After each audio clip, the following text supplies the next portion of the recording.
Proclamée en Angleterre par un comité international représentant 13 pays, la Journée mondiale du lupus a été adoptée dans le but d'offrir des fonds destinés à la recherche d'un traitement adapté à cet important problème de santé publique qui touche majoritairement les jeunes dames. Le lupus est une terrible maladie rare auto-immune qui peut toucher tout le monde, de tout groupe ethnique, de toute nationalité, de toute race. Mais à 90%, les personnes touchées sont des femmes.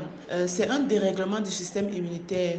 Au lieu de protéger le corps comme il devrait le faire normalement, il se retourne contre son propre organisme et commence à l'attaquer en provoquant des inflammations. De nombreuses recherches sont effectuées jusqu'ici dans le monde pour déterminer les réelles causes de cette maladie. Les causes du lupus sont jusqu'ici mal connues.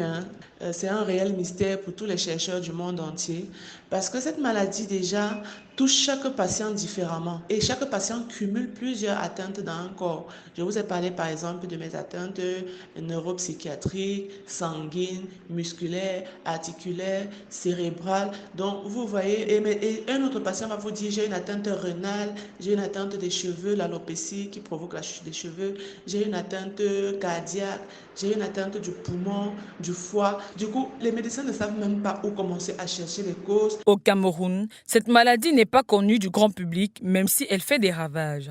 La Fédération mondiale du lupus estime à 5 millions le nombre de personnes touchées par le lupus dans le monde. Maintenant, au Cameroun, la prévalence n'est pas encore connue. Je rappelle que la maladie n'est même pas déjà connue du public et même parfois de certains membres du corps médical. La maladie n'est pas reconnue comme problème de santé publique au Cameroun. Pourtant, elle fait des ravages silencieusement sur la jeunesse. Rien que les 15 derniers mois, nous comptabilisons à 9 personnes décédées du lupus. Ça, ce sont les décès que nous avons pu identifier. Et je rappelle que nous ne couvrons même pas encore les 10% de la population du Cameroun. Une maladie rare, le lupus, demande une attention particulière du gouvernement.